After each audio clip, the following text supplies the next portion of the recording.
할렐루야. 어제 저녁에 제가 좀 일이 있어서 늦게 왔는데요. 우리 원로 되신 선교 목사님하고 다임 목사님께서 늦게까지 저를 기다려 주셔서 참 감동과 참 사랑을 많이 느꼈습니다. 할렐루야. 아멘. 부족한 저를 이곳에 불러주신 우리 신동우 형님, 전에도 몇 번 뵙고 참 얼마나 선교를 위해서 헌신하시는 가장 앞서가시는 분 중에 한 분인데, 제가 이 자리에 이렇게 부흥회를 인도할 수 있는 축복을 누리라고 생각을 잘 못했습니다. 불러주신 우리 신동호 목사님, 또 다임 목사님, 또 여러 장로님 여러분들에게 진심으로 감사를 드리고, 말씀해 주신 것처럼 새로 마음을 열고 최선을 다해서 이 시대에 꼭 필요한 여러분들과 제가 되었으면 정말 좋겠습니다. 하나님 마음을 시원하게 해드리는 마지막 주님 앞에 설 때에 우리의 눈에서 눈물을 닦아주시고 우리 이마에서 땀을 닦아주시고 꼭 안아주시면서 그래 잘했어 그런 칭찬을 들으시기를 주의 이름으로 축원합니다. 아침에 일찍 왔고 그리고 1부 예배도 인도했고 또 2부 때는 더 잘하셨겠지만 여러분들이 아직도 차가운데 차가운 손을 가지고 우리 장로님부터 중직자 여러분들이 선수 안내하시고 또 인사하시고 얼마나 밝고 명랑하신지, 진짜 다른 교회다 아멘 하시면 더 다른 교회가 될 터인데 조금 훈련이 덜 되신 것 같아요. 지금 준비가 잘하실 줄 믿습니다. 여러분들 조금 불편하시면 이렇게 의자를 이렇게 좀 놓고 좀 한 30분은 들으셔야 되니까 기회 줄 때 빨리 하세요. 이것도 순종하는 것도 이렇게 확실히 훌륭한 교회. 조금 더 하세요. 좀 더 편안하게. 그런 강사 없었죠? 여러분들과 저는 정말 국가의 위기 또 가정의 위기, 그래서 목사님께서 저보고 오전에도 설교를 해라. 제가 굉장히 감사하게 생각하고 지금도 그런 교회가 있구나 인상 깊이 생각했습니다. 오늘 첫날인데 여러분들과 제가 제일 좋아하고 가장 닮은 성경의 인물이 누구라고 생각하십니까? 가만히 계시는 거 보니까 굉장히 점잖으신 분들이에요. 행여 틀릴까봐 강사가 왔는데 내가 창피당하면 어떡하나. 그래도 한 분도 안 계셔요? 베드로. 머리는 안 좋아도 IQ가 높으면 이제 맞출 수 있는 거예요. 농담했고요. 진짜 그런 것 같습니다. 우리 베드로님은 여러 가지 의미에서 우리의 앞선 우리를 닮은 분 같아요. 열정적이고 사랑이 많고 예수님 뜨겁게 사랑하고 앞장서가고 수제자고 그리고 남에게 지는 거 싫어했어요. 우리를 많이 닮았어요. 그래서 그런지 또 우리하고 실수하는 것도 좀 닮은 것 같아요. 여러분들 생각해 보세요. 베드로처럼 그렇게 훌륭한 그런 하나님의 사람이 별로 없지요. 그래서 정말 열심히 체험하면서 앞장서가면서 주님을 섬겼어요. 특별히 마태복음 16장에 보면은 예수님께서 자신이 누구인 것을 제자들이 어떻게 알고 있나 궁금하셨을 터인데 베드로가 대답을 잘했죠. 주는 그리스도시요 살아계신 하나님의 아들이십니다. 예수님이 너무너무 기쁘셨어요. 내가 이제 이 땅에 보냄받은 메시아인 걸 알았구나. 그러면 내가 어떻게 앞으로 십자가를 져야 될 것을 가르쳐 줘야지. 말씀할 때 베드로가 굉장히 마음이 상했습니다. 그래서 베드로가 간하여 가로되 그렇게 말씀해서 사실 원문의 뜻은 꾸중했다고 그랬어요. 이렇게 말한 거예요. 사실은 예수님 그럼 우리는 어쩌라는 거예요? 그때 예수님은 너무나 무섭게도 그를 쳐다보고서 사탄아 내 뒤로 물러가라. 너는 나를 넘어지게 하는 자다. 여러분들이 이제 성경을 깊이 읽고 묵상하는 그런 훈련이 잘 되계시라고 생각하는데 말씀을 깊이 묵상하고 한순간 한순간 그 장면에서 내가 주인공이 돼가지고 나를 대입해서 말씀을 읽어보면은요, 말씀을 묵상해보면은 굉장한 드라마예요, 드라마. 세상 드라마는 비교가 안 됩니다. 이제 부흥회 끝나고 세상 드라마 안 보시고 천국 드라마만 보실 줄로 믿을까요? 믿어야 되겠죠. 그렇게 돼야 됩니다, 여러분. 사실은 지금 세상이 너무 험악해서 성경의 드라마를 자세히 읽고 묵상하고 그 감격에 쌓여서 사시기를 축원합니다. 할렐루야. 네, 그 예수님 보세요. 그 순간 베드로가 좀 잘못되면은 좀 나무라고 말하실 것 같은데 즉시 그를 향해서 사탄아 내 뒤를 물러가라. 그것이 여러분들과 제 삶이 되어야 될 것 같아요. 이 베드로가 그렇게 하면서 예수님께 야단을 많이 맞고 또 이런저런 일을 통해서 칭찬도 받았지만 또 넘어지고 그러면서 사실 칭찬을 용서하세요.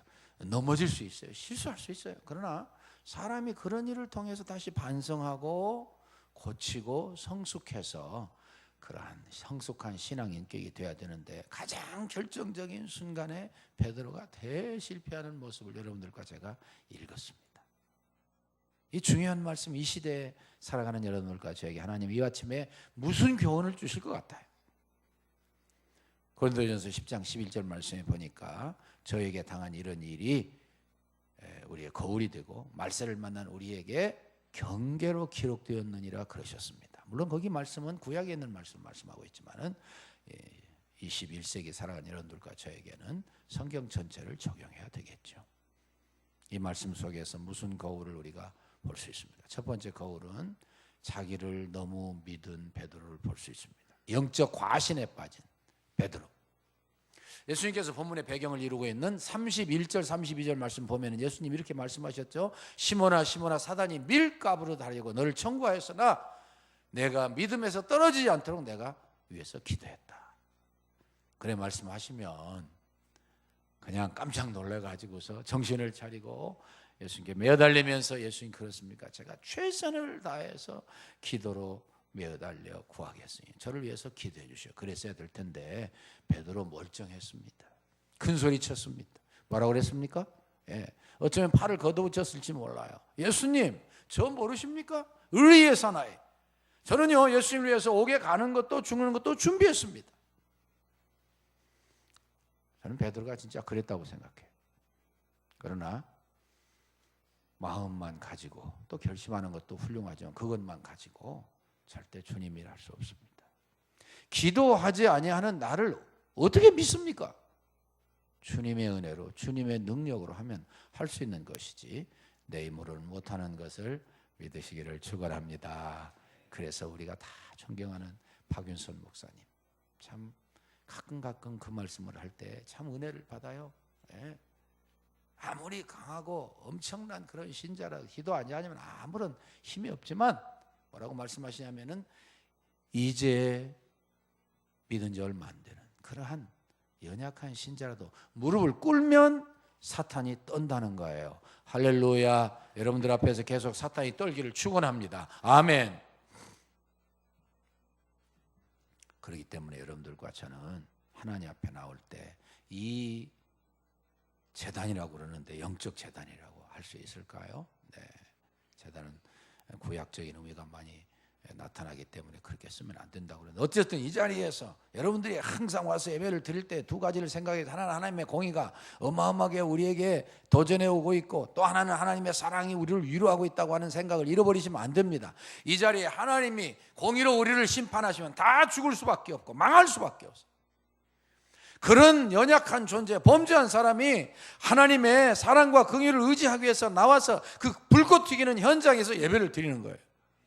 그렇기 때문에 여러분들과 저는 이 자리에서 긴장할 수밖에 없고 기도할 수밖에 없고 엎드릴 수밖에 없고 하나님을 붙들 수밖에 없어요. 그런 자세로 예배를 드릴 때 어떻게 예배가 시시하게 적당히 그럭저럭 되는 대로 드릴 수가 있습니까? 여러분들은 너무너무 예배를 잘 드리시더라고요. 지금도 잘 드리고 계셔요. 그래서 우리는 하나님 앞에서 늘 우리 자신을 너무 의지하면 안 돼요. 이 자리에 나올 때 여러분들 부탁드립니다. 죄인으로 나오시기를 축원합니다. 죄인으로 나오세요. 죄인으로. 의인으로 나오지 마세요. 여러분들 찬양대원으로, 찬양단원으로, 주일학교 선생님으로, 집사, 권사, 장로, 제가 목사니까 그럴 수 있을까요? 목사로 나오지 마시기를 축원합니다. 죄인으로 나오세요. 예수님께서 손수 누가복음 18장에서 비유로 가르쳐 주셨습니다. 성전에 와서 두 사람이 기도를 하는데 한 사람은 감히 앞으로 나오지도 못하고 저 구석에서 하나님을 우러러보지 못하고 가슴을 치면서 하나님 불쌍히 여겨주십시오, 나는 죄인입니다 했던 사람이 있고, 어떤 사람은 손을 들고, 되게 그렇게 했죠. 그때 당시 앞으로 나와서 호흡을 재면서 하나님 감사합니다, 나는 저 세리와 창기와도 같지 않냐고 일주일에 2번씩 금식하고 소득의 11조를 드리고. 예수님 결론 내리셨죠. 저 뒤에서 감히 하나님 우러러보지 못하던 세리가 의롭다 함을 받고 돌아갔느니라. 할렐루야. 그렇습니다. 저는 여러분들이 이 자리에 나오실 때 세상적인 지위도 다 내려놓으셨으면 좋겠어요. 계장으로, 과장으로, 국장으로, 사무관으로, 이사관으로, 내무장관으로 무슨 의미가 있어요, 하나님 앞에서.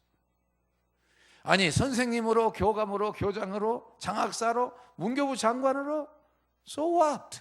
그래서 어떻게 했다는 거예요? 하나님의 앞에 나올 때에 죄인으로 나와야 됩니다. 전통이 아닙니다. 관록이 아닙니다. 좋은 교회, 훌륭한 교회, 교인들이 그런 유혹에 빠지기 쉬워요. 전통으로, 관록으로 이만하면 됐지 뭘. 아니에요. 지금도 살아있는 신앙, 펄펄 끓는 사랑의 신앙, 첫사랑을 그대로 유지하고 발전시키는 신앙으로 나오시기를 축원합니다. 큰 소리가 아니라고요. 자신만만이 아니에요. 아직도 하나님 뜻대로 살지 못해서 안타까워서 어떻게 견디지 못하는 마음을 하나님이 귀히 여겨주실 줄로 믿습니다. 두 번째 거울은요, 좋은 기회를 놓친 베드로의 모습을 볼 수 있어야 됩니다. 네, 좋은 기회를 놓쳐버렸습니다. 왜 그런 말씀을 하느냐면, 여러분들 생각해 보세요. 예수님께서 베드로에게 충고하신 바를 진지하게 받아들였어요. 예수님 얼마나 몸부림치며 기도하셨어요. 예수님과 함께 같이 기도하고 같이 성령 충만 받아서 예수님과 함께 대제사장의 뜰에 들어갔습니다. 상상해 보세요. 지금 위정자들은, 종교 지도자들은 어찌하든지 예수님께 올무를 씌워가지고서 죄를 정해가지고 죽여버리려고 혈안이 돼 있어요. 모든 사람들은 사주를 받아가지고 십자가에 못 박으라고 소리쳐요. 그때 베드로가 나섰다고 가정을 해봅시다. 성령 충만했습니다. 그래서 많은 사람들에게 이렇게 외칩니다. 여보시오, 여러분들 조심하세요. 나는 이분과 함께 3년 반 동안 먹고 자고 이분을 통해서 나오는 하느님의 그 놀라운 말씀을 수없이 들었고, 그리고 구약에 예언된 대로 메시아에 대한 표적을 수없이 체험했습니다. 안진뱅이를 일으켰고, 소경을 눈을 띄웠고, 그리고 중풍병자를 고쳤습니다. 다 불치병들이잖아요, 오늘날도. 그리고 이분은 죽은 자를 살렸습니다. 여러분들 조심하세요. 나는 이분이 메시아이신 걸 명명백백하게 깨닫고 체험하고 여러분들에게 천명합니다. 조심하세요. 그랬으면 어떻게 됐을까요? 오순절 성령 강림 이후에 예수님 십자가에 못 박으라고 소리치던 사람들 다 회개했습니다. 뭐 몇 프로 회개했다 그런 자세한 통계는 안 나왔죠. 회개했습니다. 많은 사람, 특별히 사도행전 6장 7절 말씀에 보니까 하나님의 말씀이 점점 더 왕성해서 예루살렘에 있는 제자의 수가 더 심히 많아지고, 허다한 제사장들도 이 도에 복종하니라 그랬어요. 제사장들 가운데도 선택받은 사람들이 있었다는 거예요. 그러니까 그 자리에 선택받은 사람들이 있었잖아요. 회개하고 믿는 사람들이 있었다면 예수님 십자가를 지는 그 골고다의 길, 십자가에 달리신 그 사건, 물론 구약에 예언된 대로 그대로 가실 수밖에 없지만은 그렇게까지 처절하고 그렇게까지 황량하고 그렇게까지 외롭고 그럴 수가 있었을까? 특별히 부활 아침에 그렇게 처량하실 수가 있었을까? 그런 생각 해봐요. 특별히 오순절 성령 강림 이후에 예루살렘 교회가 부흥돼서 막 나갈 때에 그 복음의 역사가, 그 스피드와 발륨이 달라질 것 같은 생각이 들어요. 이것은 사실은 저희가 모두 사랑하고 존경하는 김혜환 총장님이 그런 설교를 하셔서 제가 영감을 얻어서 여러분들과 나누고 있는 거예요. 맞는 말씀으로 생각돼요. 무슨 뜻을 적용하고 싶어서 그러냐면요, 여러분들과 제가 사는 세상 힘을 자꾸 잃어버려요. 영적으로 안 된다는 거예요. 이스라엘 역사를 볼 때에도 잘 살고 일이 잘 되는 것 같고 형통하는 것 같고 문제가 없는 것 같으면 꼭 어쩌면 그렇게 정확하게 타락합니까? 여러분들과 저는 그럴 수 없습니다. 왜요? 그분들이 다 거울이에요. 거울을 날마다 순간마다 쳐다보면서 우리의 것을 고치지 않는 사람이 어디 있습니까? 여러분들과 저는 이 마지막에 예수님 오실 때 얼마 안 된 거 다 알아요. 제가 구체적인 예를 이제 계속 설교하면서 들겠습니다. 알아요.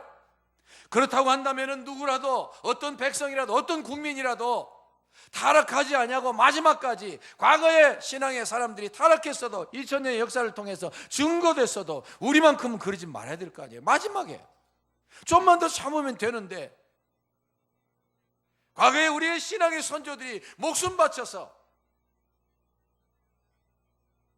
36년 동안이나 일본 사람들에게 다 빼앗기고 물질만 빼앗겼어요. 농토만 빼앗겼어요. 이름만 빼앗겼어요. 자유만 빼앗겼어요. 목숨까지 다 빼앗겼어요.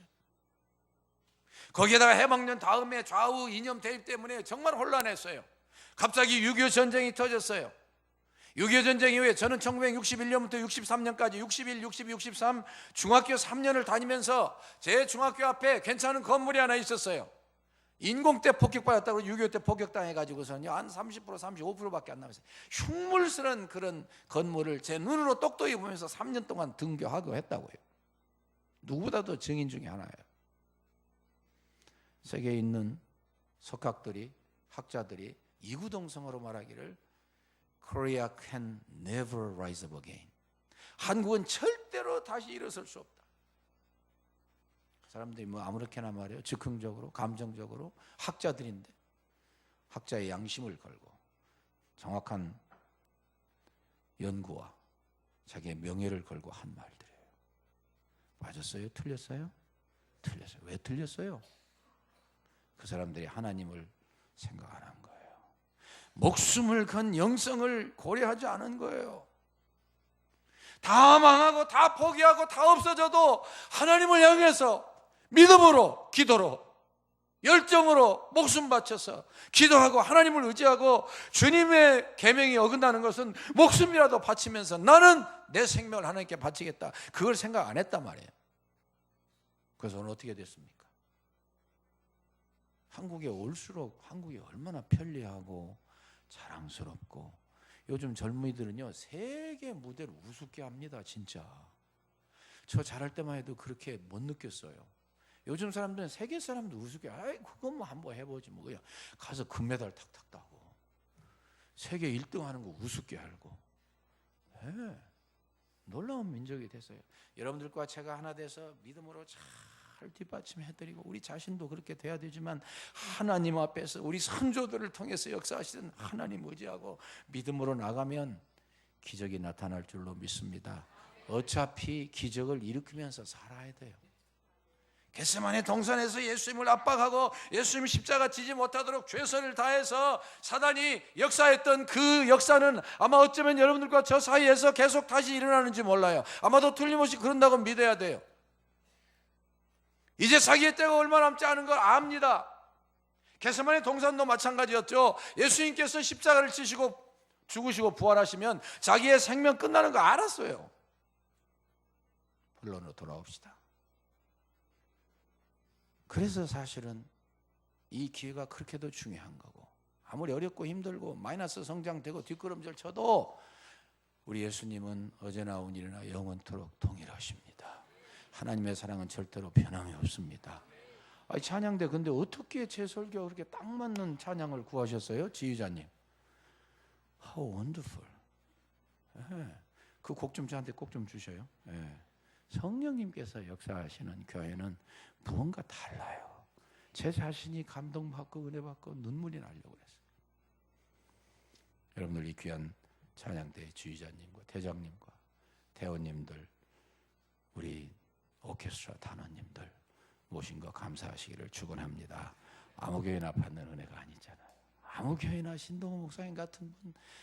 우리 또 김 목사님, 담임 목사님 같은 분 모시는 거 아니잖아요.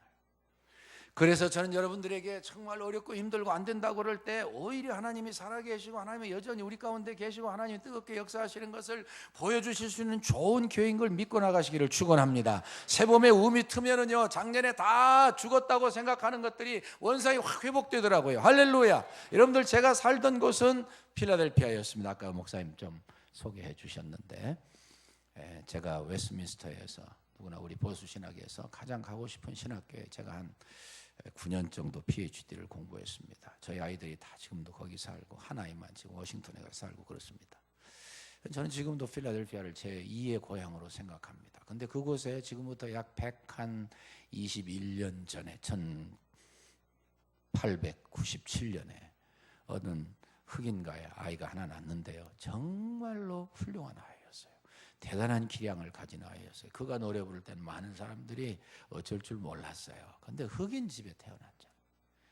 그 아이의 기량을 이렇게 연마하고 세워줄 수 있는 방법이었어요. 근데 놀라운 것은 그 아이가 사는 이웃집이 얼마나 가난했겠어요. 근데 그 피 같은 돈을 모아서요, 이 아이의 손에 쥐어주면서, 얘야, 너는 저 훌륭하신 보거티 교수에게 가가지고 사사를 좀 받아서 위대한 지도자가 되기를 바란다. 성악계의 별이 되기를 바란다. 그리고 돈을 쥐어주고 보냈어요. 참 어려운 일이죠, 그때 당시에. 지금도 흑인들이 왜 차별하냐고 난리 나는데 그 옛날에 숨도 못 쉬고 살았어요, 사실은. 근데 그 들려주니까 어떻게 해요? 들고 갔죠. 교수님 문을 두드리고 가서 앉았습니다. 앉아있는데 교수님이 보니까 귀세테 보거티, 당시에 가장 유력한 성악가 중에 하나죠. 보니까 흑인이거든요. 말도 안 했어요. 처음에는 그냥 몸짓으로 나가라고 그랬어요. 고개를 이렇게 했을까요? 근데 이 아이는 나갈 수가 없었습니다.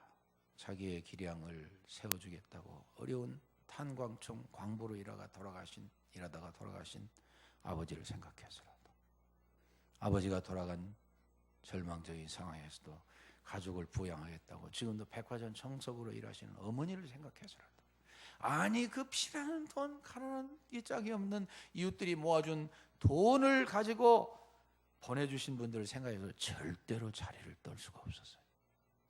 그래서 앉아 있었습니다. 생각할게 너무 고집스러운 것 같으니까 이야기했어요. 나가라고 했잖아. 상대하기 싫은 거예요. 그런데 이 아이는 무슨 일이 있어도 상대해야 되겠다는 거예요. 앉아 있었습니다. 그런데 교수님이 화가 났어요. 소리를 쳤습니다. 나가! 아무도 주무시는 분 안 계신데 제가 너무 발륨을 높였나요?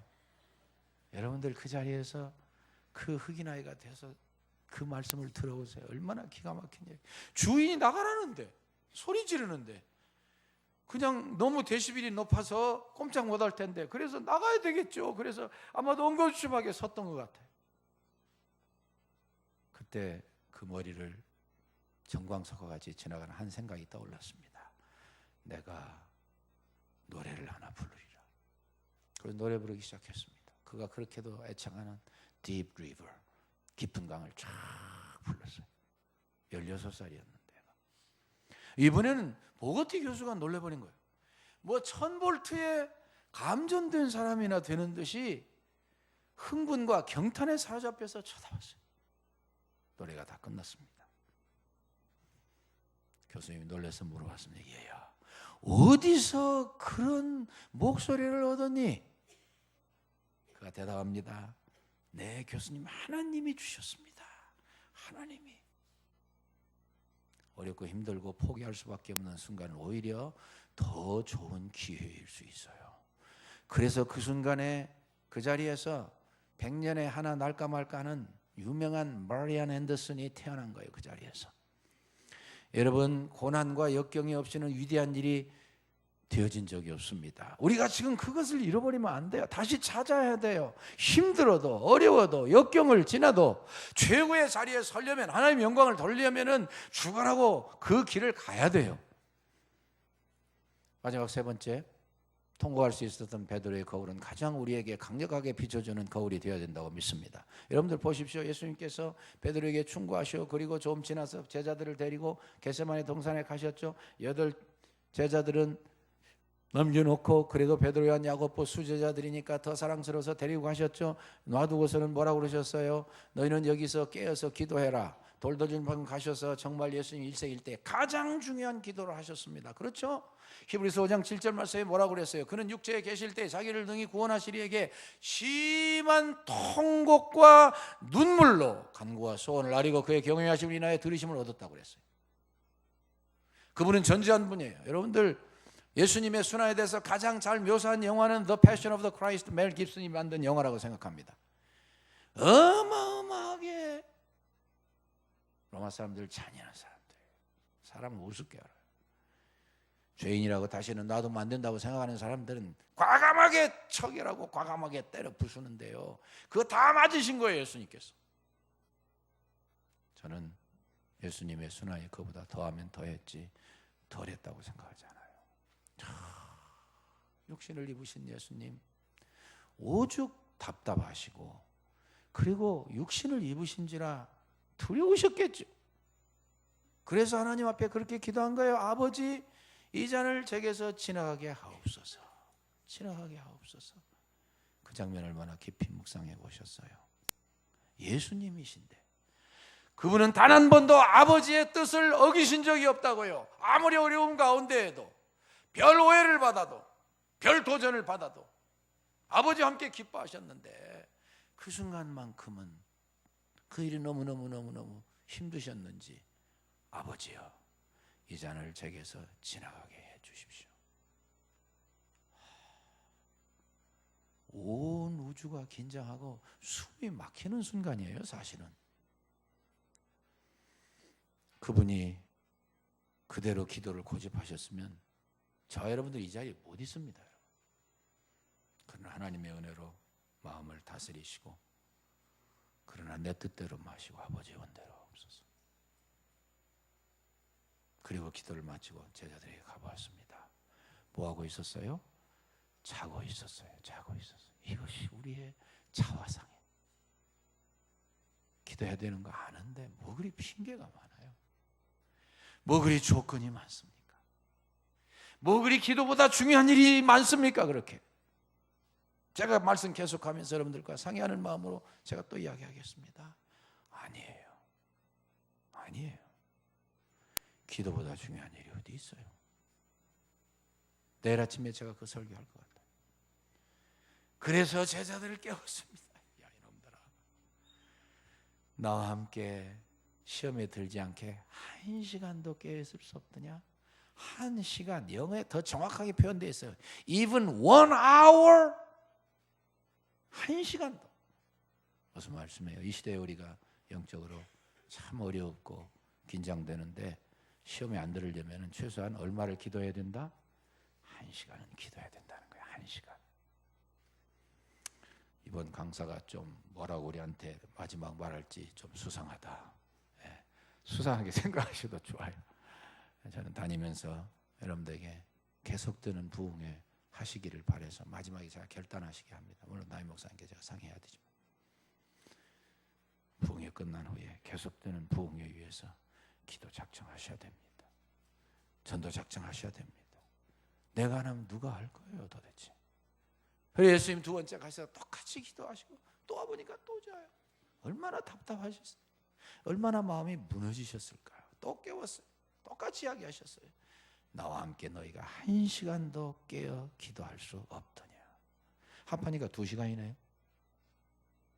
경건한 하나님의 사람들은 물질의 11조는 물론이지만 시간의 11조를 드리기 위해서 애쓰십디다. 여러분들 가운데 많이 그런 분들 계시리라고 생각을 해요. 예수님 3번째 가서 똑같이 기도하시고 와서 봤습니다. 벌써 가룟 유다가 왔습니다. 그가 입맞춤으로 예수님을 배반했습니다. 팔았습니다. 내가 입맞추는 그분이 예수야. 다 잡혔습니다. 그제야 정신이 나서 베드로가 뭐 해서요? 칼을 뽑아서요 말구의 귀를 쳤어요. 그것도 사실은 사랑의 모습이긴 하지만 예수님이 야야 베드로야 너밖에 없구나. 그래서 얼마나 좋을 뻔했어요. 예수님 그렇게 말씀 안 하시죠. 지금 공이냐 칼이냐 아니면 사랑이냐 이걸 결정하셔야 될 분이신데 나무라셨죠. 베드로야, 칼을 집에 꽂아라. 칼을 쓰는 자는 칼로 망할 수밖에 없어. 한마디 한마디가요 어마어마한 의미가 있는 말씀이잖아요. 말고의 길을 붙여주셨습니다. 베드로야, 내가 지금이라도 하나님께 기도하여서 12영 더 되는 천사를 보냄받을 수 없는 줄 아느냐? 한 영은요 평상시에는 3,000명이고 그리고 전시에는 6,000명이에요. 72,000명의 천사? 그렇게까지 많이 동원할 거 뭐 있어요? 72명만 와서 적당히 손보면 다 죽어버려요. 그렇게 되면은 예수님께서 우리를 위해서 십자가를 지신다는 그 사건이 어떻게 되는 거예요? 이제 묵묵히 묶여서 들어가셨습니다. 대제사장의 뜰로. 그래도 다른 제자들이 다 버려버렸는데 그래도 베드로 따라갔어요. 그런데 내 의지, 내 결단만 가지고 안 된다는 걸 너무너무 분명하게 보여주는 거예요. 갔습니다. 추울 때니까요. 우리 기철기하고 똑같잖아요. 불을 쬐고 있었습니다. 사단이 결코 가만 놔두지 않죠. 한 여종이 나와서 이 사람도 저 사람과 함께 있었느니라. 같이 되면은요 그냥 망하는 거예요. 부인했습니다. 나 몰라요. 좀 있다가 한 사람이 나왔습니다. 너도 그 도당이다. 같은 당이잖아. 모른다 카이.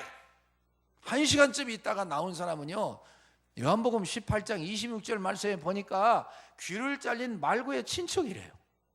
그럼 오죽 큰 눈으로 자세히 봤겠습니까? 자신 있게 이야기했죠. 내가 당신 봤잖아. 거짓말하지 마. 그랬겠죠. 오준 목숨이 경각간에 달렸습니다. 사람이요 주님 위해서 목숨을 바쳐버리면 그렇게 담대하지만은 아끼려고 하면 그렇게 치사하고 추하고 비참해지고 그리고 고뇌해져요. 불쌍해져 버려요. 말씀해 보니까 사복음서에 다 나와 있잖아요.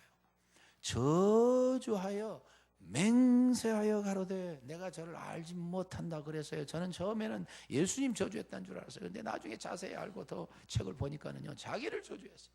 내가 저 사람 알면 나는 개 XX야. 그런 정도예요. 살아나려고. 다시 말씀드립니다. 목숨을 구차하게 아끼려면요 비겁해져요. 여러분들과 저는 영적인 싸움에서 정말 그렇게 안 되기를 진심으로 축원합니다. 바로 그 순간이었어요. 달기 울었어요. 그리고 오늘 여러분들 읽은 말씀처럼 이 요절 말씀처럼 읽으신 것처럼 주께서 돌이켜 베드로를 보시니 베드로가 오늘 다 굴기 전에 내가 3번 나를 부인하리라 하심이 생각나서 밖에 나가서 심히 통곡했습니다. 어떤 화가는요 베드로의 이 비겁하고 언짢은 그런 눈길과 예수님 지금 온 인류의 죄를 위해서요 그때 당시 인류 앞에 있던 인류 앞으로 올 인류 모든 죄를 이 무게로 따지는 게 어리석긴 하지만요 이해를 돕기 위해서 수억 톤은 됐을 거예요. 그런데 그때 예수님이 누구를 보셨어요? 베드로를 보셨어요. 여전히 관심과 사랑의 끈을 놓치지 않으셨어요. 그래서 예수님의 사랑의 그 눈길 딱 부딪히는 강조의 그림을 그리셨대요.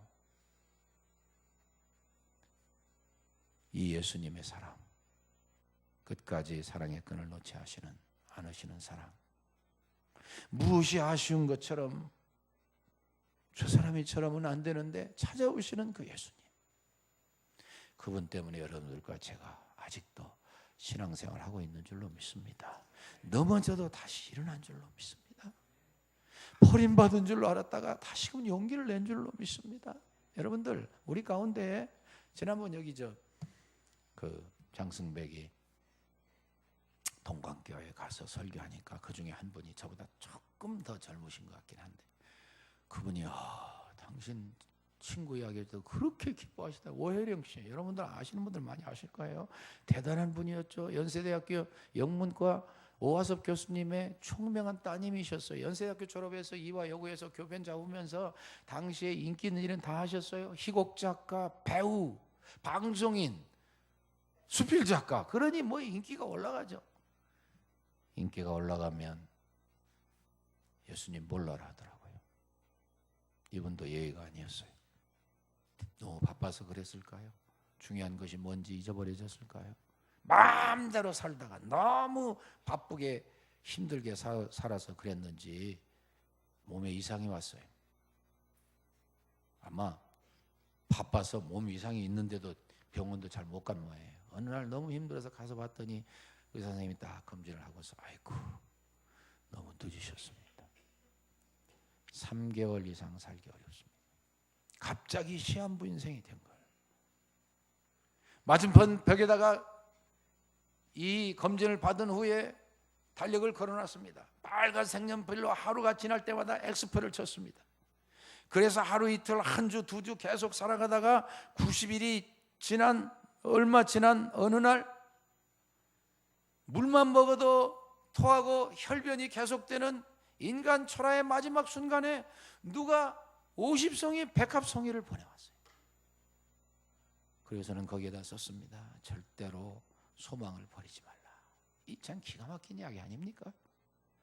너무 고맙고 기가 막혀서 백합에다가 코를 파묻고 한참 있었습니다. 백합이 또 향기가 강해서 그랬는데 한 30분 지났는데요. 갑자기 정신이 몽롱해지더니 누가 와서 뒷덜미를 확 놔고 치시더니 방바닥에 나동거려졌어요. 그가 외칩니다. 당신은 도대체 누구십니까? 이 죽음의 한복판까지 따라오시는 당신은 누구시냐고요. 그래 예수님인 것을 직감적으로 알았죠. 그동안 예수님께 충성하지 못하고 예수님 잘 못 믿은 거 생각나서 너무너무 두려워서 막 떨면서 눈물을 쏟아냅니다. 위암, 임파선암이 걸려서 다 죽고 다 빼앗기고 명예고 뭐 무슨 물질이고 생명까지 다 빼앗기고 마지막 지옥의 불꽃만 기다리는 것 같은데 무엇이 아쉬운 것처럼 다시 찾아오시는 그 예수님을 만나서 통곡할 수밖에 없었습니다. 자기의 죄를 그는 예술가라 그랬을까요? 화선지에다 자기 죄를 또 쓰고 촛불에 태우고 수십 초의 초들이 눈물을 흘리며 쏟아지기까지 다 흘러내릴 때까지 회개하고 또 기도하고 회개하고 또 그러다가 한 6개월 정도 연장이 됐어요. 그날도 하나님 앞에 회개하고 기도하고 눈물 흘리면서 찬양하고 그러는 순간에 갑자기 오한이 밀려와서 자기는 이제 인생 끝이구나 직감할 수 있었어요.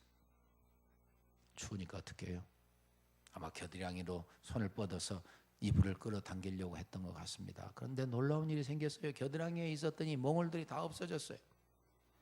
어깨에 붙어있던 복숭심만한 암덩어리가 사라졌어요. 불러있던 높이 있던 배가 다 꺼졌어요. 주님이 회개의 눈물을 받으시고 그를 고쳐주셨습니다. 새로 살려주셨습니다. 주님밖에 안 계십니다. 주님이 다 빼앗기고 다 외면받고 아무것도 남지 아니한 사람 뭐하러 찾아오시겠어요? 이 세상의 친구들 나를 버려도 나를 사랑하느니 예수뿐일세. 예수 내 친구 날 버리지 않네. 온 천지는 변해도 날 버리지 않네. 이 예수님 만나러 저와 여러분들이 왔어요. 이 예수님 만나러 절대로 포기 안 하셔요. 그가 예수님을 새로 만나서 변한 후에 무슨 일을 하는 줄 아십니까? 다 버려진 노인들 모시고 경기도 저 이론에 평화의 집을 운영하면서 하루에 9시간씩 기도했어요. 9시간씩. 늦었지만 너무 잘한 거예요, 여러분. 저는 여러분들과 제가 이번 부흥회를 통해서 너무도 존경하고 사랑하는 우리 선교 목사님, 우리 담임 목사님과 함께 뭔가 이 위대한 산돌중앙교회에서 보통 교회입니까? 새 역사를 다시금 더 써내려가기를 원합니다. 여러분 낙심하지 마세요. 혹시 우리가 잘못되고, 그리고 혹시 건방지고, 그리고 혹시 게으르고 하나님 제대로 못 섬겼어도 회개하고 바로 서면 되는 거예요. 하나님이 다시 써주실 줄로 믿습니다. 오순절 성령 강림 후에 하나님은요, 죄에 앉은 깨끗한 천사문에서 복음 전하게 하지 아니하시고 통곡하고 얼마나 그가 마음을 쓰고 애통하고 회개했으면 그대로 이 닭울음 소리만 들으면 절절절 매고 어쩔 줄 몰랐다고 그랬잖아요. 그 베드로를 다시 쓰셨어요. 한번 설교할 때 3,000명씩 회개했습니다. 이 역사가 저와 여러분들 가운데 다시 나타나게 되시기를 주님의 이름으로 축원합니다. 주님 감사합니다. 세계의 거울을 주신 주님,